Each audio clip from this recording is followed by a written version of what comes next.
Hey everyone, it's Dr. Cat. Just want to check in, see how everybody's summer is going, give you a little update about mine. It's going well. I'm spending time with the family, grandkids, and doing some needed work in the community. Hope you guys are staying safe, and more importantly, I hope you're wearing your mask. So I want to let you know that my collaboration with Legacy Collaborative Senior Village is getting ready to restart. As you know, this summer we were on vacation for July, and August here we wanted to actually give you a preview of what's to come, but then also look back. So as you know, we have these conversations regarding seniors and actually focused on the seniors with our partners, Department of Aging and Community Living, as well as our sponsor, the Diversity City Fund. And so we're going to show you all of the clips, and we have an actual taping that we never revealed. So that'll be a part of what you'll view coming up next. So just sit back. I know you can't engage like you want to, but don't worry. We'll be back on September 23rd at 11 a.m. sharp for that reality and engagement around the topics that you requested. So anyway, sit back, enjoy the show, and I'll talk to you soon. See you September 23rd.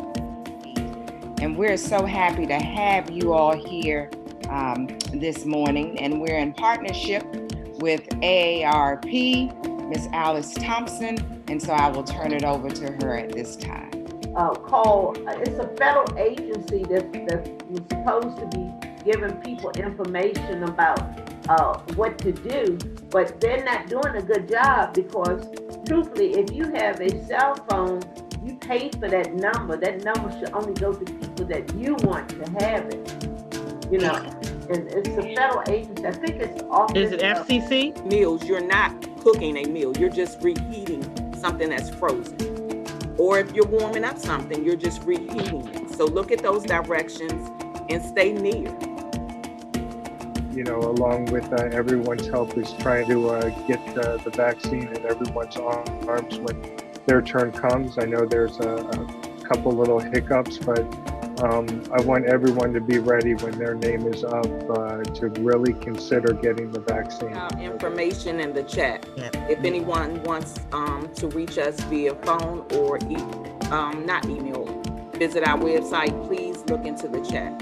And certainly to all of you, wow, it's been a great morning already, and you have had some great presentations, and I just hope I can follow suit. I do want to just take the time to really have some discussion around Aarp, and then I'll be happy to share what we're doing at Pennsylvania Avenue. I think it's exciting. I think it's aimed at helping seniors in the context of community.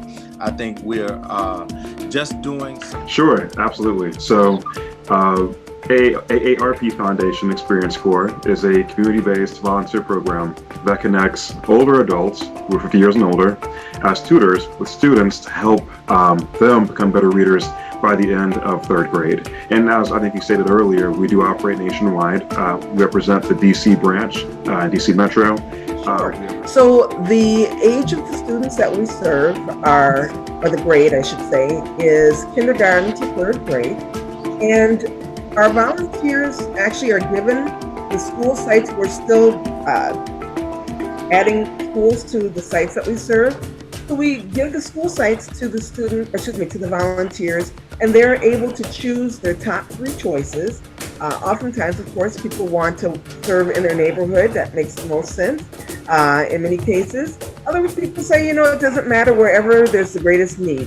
A part of what we do here, we are Legacy Collaborative is a volunteer-based organization that helps seniors and as well as advocate for the services that they need and try to build social capital so that they can be able to garner more resources and be able to help people direct them to those services. So today, Miss Grace, we have Miss Connie and Miss Alma, and I would like to know more about your volunteer experience, Miss Connie, since you've been working with Miss Grace. Volunteer experience, it's very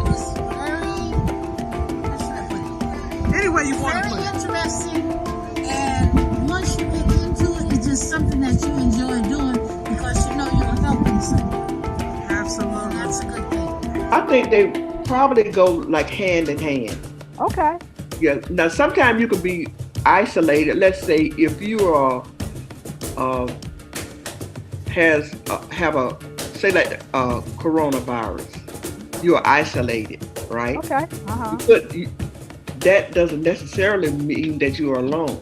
To be mindful and respectful of the fact that we don't want gun violence to be something that is overtaking our ward, so that our seniors can start going back out doing the things that seniors love to do. What I'm gonna start off to say is welcome everybody and let everybody know this is a actual presentation that will go forth through Legacy Collaborative Senior Village in partnership with DC Aging Department. Well, no, let me pronounce that correctly. Department of Aging and Community Living.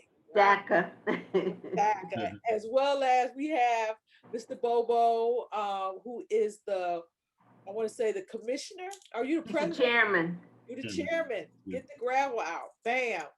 Chairman of the Commission on Aging, and definitely a well-respected person as just personality in Ward 8. So I'm glad to have you and Miss Gloria and anyone else that's on this call. Christine Jester. Oh, hey, Christine. Welcome. So I would just, at this particular time, I'm going to turn it over to Miss Allison Thompson from DACL so that she can present or introduce the two individuals we have and their organizations. And okay, I'm going to go on mute. Oh, okay. Hello, folks. So we're going to start with Reginald. And Reginald's going to talk about 10 minutes. Just give the bullet points. And then Mr. Christopher Grayton will speak. And JC Cruz, you will be the last person. But remember, we're only going to do about 10 minutes because it's 11:30 now. And the program is officially over at 12. Thank you for hanging in there. We appreciate you. Okay, everybody, good afternoon. My name is Reggie Reg. I'm the Metro Voice, baby. I'm going to give you some information that you want to hear today, baby. I'm glad you 2 or 3 folks came around to get this information because I'm ready to give it to you. I'll come anytime you want to get this information to you. I'm with Metro Voices. Actually, no, but hi, my name is Reggie Ward. So Reggie Reg. So basically, guys, I got some information to share with you about Metro Access. Through the pandemic, things have changed with Metro Access. For instance, one thing we do, our application process. What we do now, we request that you mail in the application. And what you do, you have your doctor complete the application, and you would put all the pertinent information of the state, your disability, your illness. And once you do that, you would mail the application in. We would review the application, and we would let you know whether you received the Metro Access or not. Now, how you get the application? You get the application online. You would call 202-962-1100 and get the application sent to your home. Again, once you get the application, do not wait, don't hesitate. Have your doctor to complete the application, and then you mail the application into us, okay? Now, in order to get this program, Metro Access is a program basically.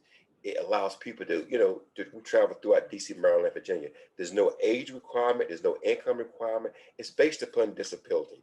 And the disability we're talking about, maybe a disability that prevents you from riding the bus and a train on a regular basis. For instance, you may ride the bus and a train sometime, but you can't ride it all the time. And we offer 2 types of eligibility: fully eligible, and conditional eligibility. Fully means that I got to ride Metro Access all the time because my disability would not allow me to ride the bus and the train. So conditional means I can ride the bus and the train sometimes, and other times I might need to ride Metro Access. For instance, if you're a person who's on dialysis, you may sometime after dialysis, you say, you know what, I can't ride the bus and the train. You can use Metro Access to take you on your trips. Or you may be a person who's going through chemo, and after chemo, I can't ride the bus and the train, but I can use Metro Access. So what you do on that application, again, I go back to the application, you have your doctor state specifically what your disability is, and that would determine on what type of eligibility you get in terms of riding Metro Access. Metro Access, the price of the trips do vary depending on where you're going and the time of day you're going. I think they can't cost you more than about $7.10, but it will take you throughout DC, Maryland, and Virginia. Wherever the Metro bus and rail goes, that's where Metro Access will take you. Okay? Uh, this application process, it normally takes about maybe 10 to 14 days before we get back to you. But on the application, because we do everything by mail now, we used to have you come in and we do an assessment there. We would check you out, but we're not doing that right now. But on the application, make sure you put a good address, a good phone number, a good email address, in case we have some question about your disability or illness. We can answer those questions. So again, it's very important that you put that information. So we have to reach out to you.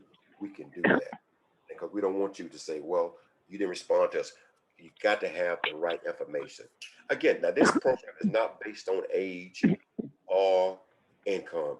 Some people say, well, just because you may be 80 years old, 80 years young, and you apply for Metro Access and you're in great health, you may not get it because you really don't need it because of your health.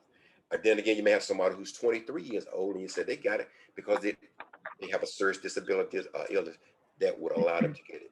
So the bottom line, I'm telling you, have your doctor state your disability and illness so that you can get Metro Access. If you need the service, I would encourage you to apply for it if you need it, but it has to be, you have to have your doctor, you have to have your disability documented so that we would know that. And again, you can get the application online, or you can call us 202-962-1100, and we will send you that application so you can get the Metro Access application. Now, for you guys that may not want Metro Access, if you're 65 years young, you qualify for the Senior Smart Trip card, which that card gives you a discount on the bus and the train every day of the year, 365 days a year. You have to add money to the card. The card will cost you $2, but you add money to it. And instead of you paying full fare to ride the bus and the train, you'd only pay half fare to ride the bus and the train. That's what the Metro, that's what the Senior Smart Trip card. That's only for our seniors. But for the seniors that live out in Montgomery County, Prince George's County, and Virginia, those cards will cost you $2. But if you're a DC resident, now what you could do when DC1 reopen, you can get a Senior Smart Card for DC1 because that card, the Senior Smart Trip card now is attached to the DC1 card. And that's free for all DC residents are 65 years young. So if you're 65 years young and you want to get a DC and you have a DC1 card, make sure it has the Senior Smart Trip card attached to it. Now, that card is free for you. It doesn't cost you anything. You just have to add money to the DC1 card to ride the bus. That's something that we partner with them on, and I think it's a good card that you can use for you guys that are not interested in using Metro Access and you don't have a disability. So you could get the DC1 card from DC1, and you could begin using the Metro bus and rail system. Now, for those of you that ride in Metro, as of right now, the bus and the train, along with our Metro Access, you are required to wear a mask. Things are changing, but right now you are required to wear a mask, and we continuously cleaning our rail and our buses, and we're cleaning our vans as well. So we're making sure they're wiped down and clean. Also, for you that ride Metro Access, just to let you know, Metro Access currently right now is only current one passenger at a time. That's you, the driver, and if you have a PCA. So if you have a PCA, it'll be you, your PCA, and the driver. If you don't have a PCA, it'll just be you and the driver. They take you to your destination and bring you back home. And that's what we're doing now. But again, things are changing. Restrictions are being loosened. So that Metro Act, that riding by yourself may come to an end sooner than later. So right now, we're not transporting only one person at a time on our Metro Access van. So if you are interested in Metro Access, you think about that program. Again, you can apply for this program. And this program price do vary. But my colleague Chris will tell you about his program, which is kind of tied to Metro Access, which is cheaper. So I encourage you to look at both programs and see what is best for your situation. But again, I want to thank you for your time. And this is Reggie Reg signing out, baby. Thank you so much for your time. Metro Voices is over and out. Hey, Reggie. Yes, ma'am. One thing, the DC, what is it? The one card. Yes. I don't think they're doing it anymore. Alice, the last time I checked, they're doing it, but they'll renew your card for you, but DC1 has closed. Yeah, they closed up. Closed for the pandemic, but she said, I talked to Keith, she said they're going to reopen as soon as the pandemic. That's what I was told. And they're going to still do it? Because they gave me.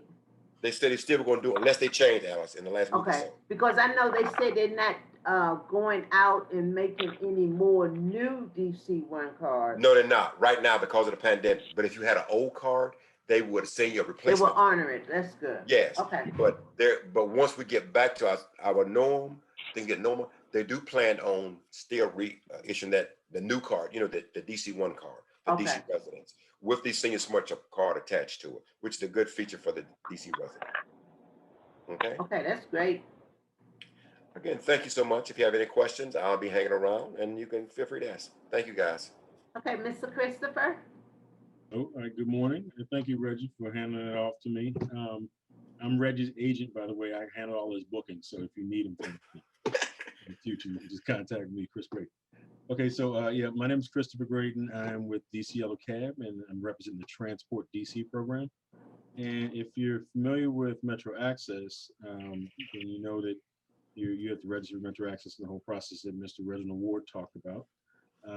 So once you get registered with Metro Access, you live in the District of Columbia, then you automatically are put into the Transport DC program, which means you already have access to this. So if you're on the call and you're registered with Metro Access, you're in the Transport DC program. So why would you want to use this program as opposed to using Metro Access sometimes? Because of course, Metro Access takes you to DC, Maryland, and Virginia. But this program is a DC-based program, so why would you want to use it? Well, one reason is you're only going to pay $5 for the trip. It's an on-demand program, which means that you call for a taxi, you set up, you want to be picked up, so it's completely up to you when you want to ride, what time of day, that type of thing. And even you can even choose the vehicle type. So it's the type of program that has lots of flexibility with your booking, and it's not restricted to any time of day. So that's why it's kind of a very popular program in the District of Columbia. So I'll reiterate what the process is. So first you want to do is you want to call Metro Access, and I'll give you a number to call. If you want to write this down, it's 202-962-1100. That's again, it's 202-962-1100. That number will allow you to speak with the Metro Access staff about inquiring about registering as a Metro Access user, the same things that Mr. Ward talked about. And once you get registered with Metro Access, they're going to send you your Metro Access ID card. That ID card is important because it's going to have a Metro Access ID number. That number is located on the list of roughly 15,000 users that are registered in this program. Again, these are Metro Access DC residents that are registered in this program. And so every month, we make sure that the people that are registered with that ID number are on the list before we book the trip. So it's important that you have that with you when you call, okay? So what you want to do is you want to call 1-844-322-7732. That's 1-844-322-7732. That's the telephone number for booking Transport DC trips. Again, this is on demand, but it's also a 24-hour telephone number. So you can call 24 hours a day, 7 days a week, and you can book at will, telling us what time, where you want to go. Now, what can you use this for? Oh, I also have to reiterate, there are 3 cab companies in this program, but when you call, you have to use the 800 number to call for booking. You cannot call it directly. It's restricted by the guidelines of the Department of Hire Vehicles under this program called Transport DC. So you cannot call us directly, but you must call the 844 number. Now, again, where can you go? Well, this program is used from the 1st to the 15th of the month. You can use it for anything whatsoever. You can go see your friends, go to the store, go to the movies if they're open nowadays, if whatever you want to do. 24 hours a day, 7 days a week, you can book it on demand. And all you're paying is $5 for the taxi cab. It'll come to your door. Now, one thing you want to keep in mind is this is from DC to DC. So DC pickup to a DC destination, which means it has to start in DC and end in DC, okay? Because we don't go to Maryland, we don't go to Virginia with this program. But again, all you're paying is $5.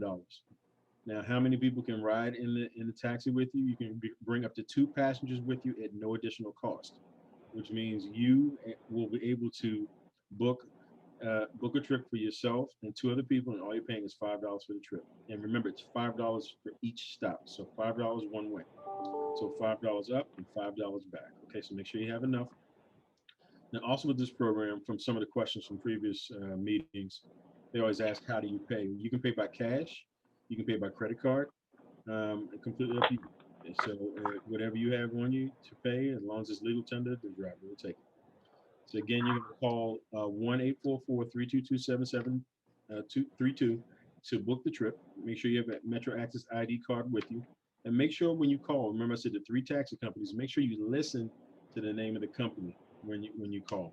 Because you want to be sure who's coming, you want to know who's coming to pick you up. Because the city's taxes are all red now, so you want to make sure you pay attention to the name of the company so you don't get into the wrong car. So when you get into the car, make sure you have your ID ready. You're going to show that to the driver because that's required by Metro Access. And you just confirm your destination and go to your destination. Simple as that.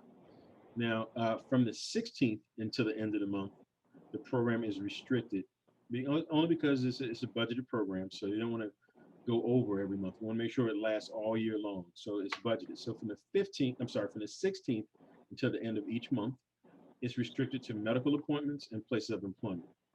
But medical appointments and places of employment are done all month long as well. So it's not restricted just to that. It's just from the 16th to the end of the month. Now, if you volunteer somewhere, always make sure people know this, because you're retired, but you're still working, but you're volunteering, you can include that as a place of employment. It's just unpaid employment, okay? So make sure when you call that you register that with the operator, with any one of the cab companies, and they can do that for you. And then from that point forward, you just give your place of employment when you book your trip. Now, also, if you need wheelchair accessible or some type of sedan, if we have that capability, just request that and we'll send it to you. It's important for wheelchair accessible that you say that on the call, because if we send you a sedan, it's going to be delayed because we have to send you the right vehicle, and that vehicle may be assigned to someone else. So make sure that you book, when you book, that you say wheelchair accessible. And also important, we always say if you're booking for wheelchair accessible or anything, try to book in advance, because we don't have as many wheelchair accessible vehicles in our fleet. We have a large amount, but of course they're overutilized. So we want to make sure that you're not waiting. So if you can, at all possible, book in advance, but you can book right away as well. But it's probably better if you book in advance so we can plan it and get you the driver on the time when you're leaving your location. Okay, so there's no waiting. But yeah, but if you have any questions, I'll give you my telephone number. It's 202-420-7520. 202-420-7520. And if you have any questions about the Transport DC program that I didn't cover, if you think of something afterwards, give me a call. I'll try to walk you through it. And you have a wonderful day. That's all I have.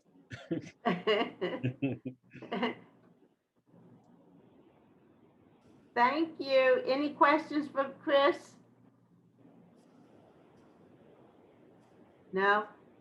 Okay, Mr. Cruz, you ready? Oh, do I have to unmute myself? Okay, good morning, everyone. I think it's almost afternoon. Thank you so much for inviting Homeland Security and Emergency Management, known as HSEMA.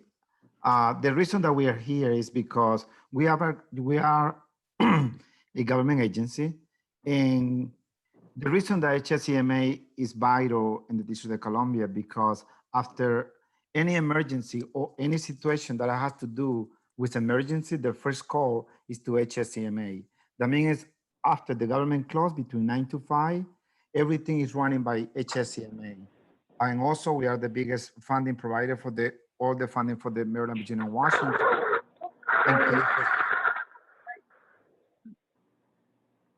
Hello? Yeah.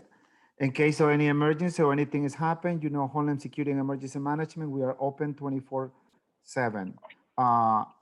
And if after hours, you need to reach out somebody that is on call for, supervisor for any situation in the government, we have a 24-hour call center. Or any particular, agency leader, they can be reached to the number. It's a telephone number, it's a 202-727-6161. Anything that is related by emergency, if it's a fire, if you cannot go through to the 911, you can call directly to 727-6161. And they are the one to coordinate anything with American Red Cross. Is directly, because when the 311 get the call, they have to transfer to them, and they are the one to make the dissemination, to send the inspector. Anything is the coordination coming from HSEMA. That means sometimes to avoid, time, you can go directly to them, but that is when they are after hours operation. we coordinated everything related to the pandemic. And right now, I was trying to bring the website that everybody can be familiar to the website. But when you had a chance, please take a look. It's at hscma.dc.gov. And through this website, any vital information that has to do through the mayor or any vital information is going to be in the website.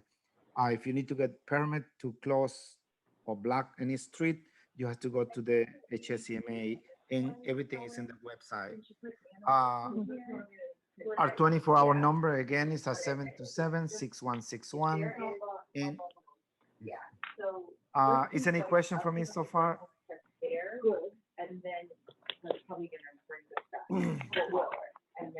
Okay, well, it's at 11:49. Alice, Yes. I only have 1 minute. That means is anything else that you?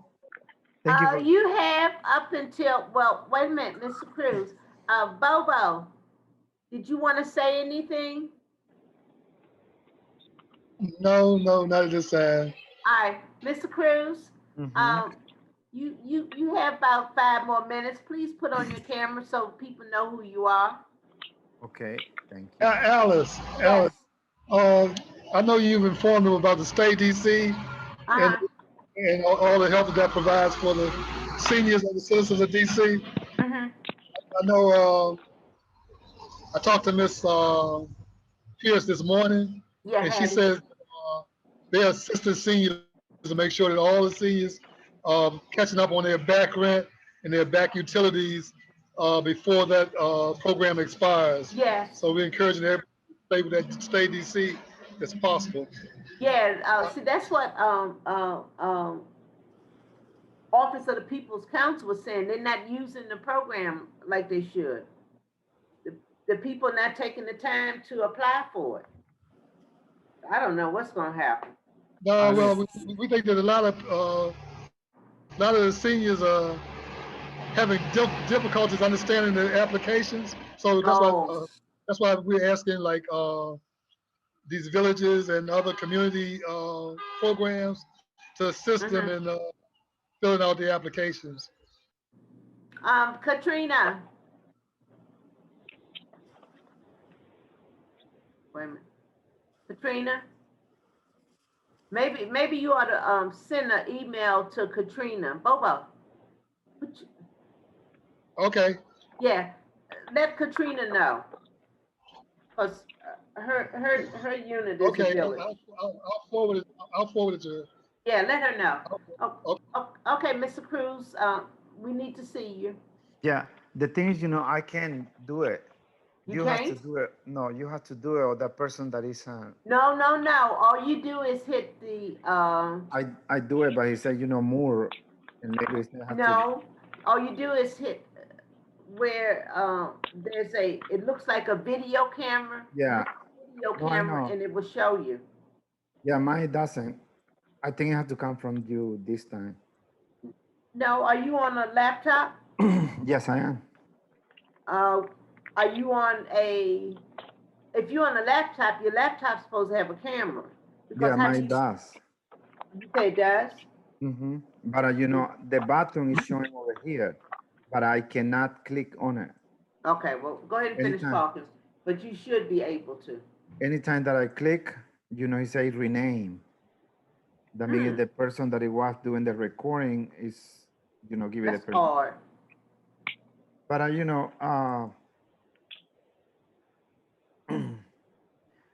Mr. Cruz, are you saying HESMA? HSEMA, yeah. It's a Homeland Security and Emergency Management. Okay, thank you. Mm-hmm.